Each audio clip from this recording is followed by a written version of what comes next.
At the engagement party for one of our former high school classmates, the bride suggested we play King's Cup. Whoever drew 8 had to do a cross-arm toast with someone of the opposite sex in front of everyone. My husband, Luke Flandern, had always been a germaphobe. The second he saw the card in his hand, his brow furrowed. I stood up, ready to help him out. But then, Sarah Weaver, the girl everyone called the beauty of our class, who was sitting right across from him, asked softly, "Need a hand?" Luke looked at her, and the frown on his face instantly melted. "Yeah, sure." The room erupted. Everyone was laughing and cheering. Classic Luke, always generous. No wonder he was valedictorian back in the day. Someone get this on camera. The golden couple from high school is finally reconnecting after all these years. That's destiny right there. Sarah blushed and shyly reached her wine glass toward him. Luke smiled and didn't pull away. I just stood off to the side, quietly watching the two of them drink that cross-arm toast together. And then I remembered how I'd been ready to help him out. A bitter smile crossed my lips. Guess I was kidding myself. After the drink, the party really took off. The maid of honor was Sarah's best friend from high school, and feeling bold from the alcohol, she went straight for it. "Hey, Mr. Valedictorian, we've all been classmates for years, so be honest with us. Does Sarah still stand a chance? She's waited for you all this time. Just give it to us straight. Is there still room for her in your heart?" The other former classmates, loving the drama, jumped right in. "Come on, back in high school, you and Sarah were the couple everyone rooted for. You finally ran into each other again at a classmate's wedding. If you don't speak up now, it'll be too late." Everyone piled on one after another, relentless in egging them on. Sarah's face turned even redder. She practically melted into Luke's arms. "Knock it off," she whispered. Luke laughed and lightly scolded the group, but he didn't deny anything, and he didn't push her away either. I just sat there quietly, my hands shaking as I watched it all unfold. Then the bride suddenly turned to me, her tone openly taunting. "Avery, what about you? Are you cool with Luke and Sarah getting together?" Suddenly the room went quiet. Every pair of eyes turned to me. Those looks,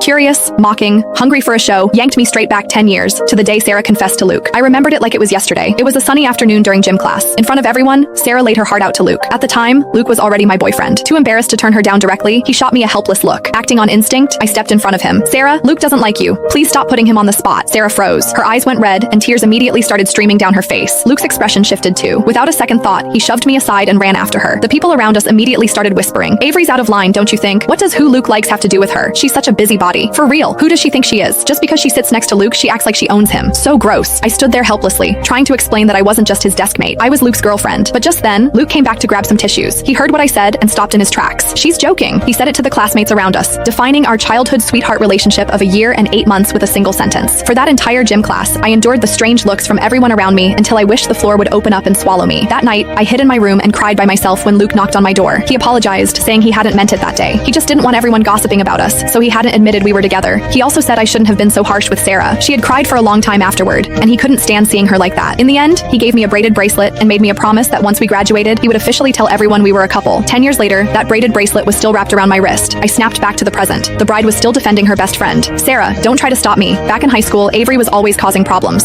If she hadn't gotten in the way, you and Luke would have been together ages ago. You never would have had to wait this long. Avery ruined your happiness. Today, I'm getting to the bottom of this. Avery, answer me. Do you support Luke and Sarah being together or not?" The bride glared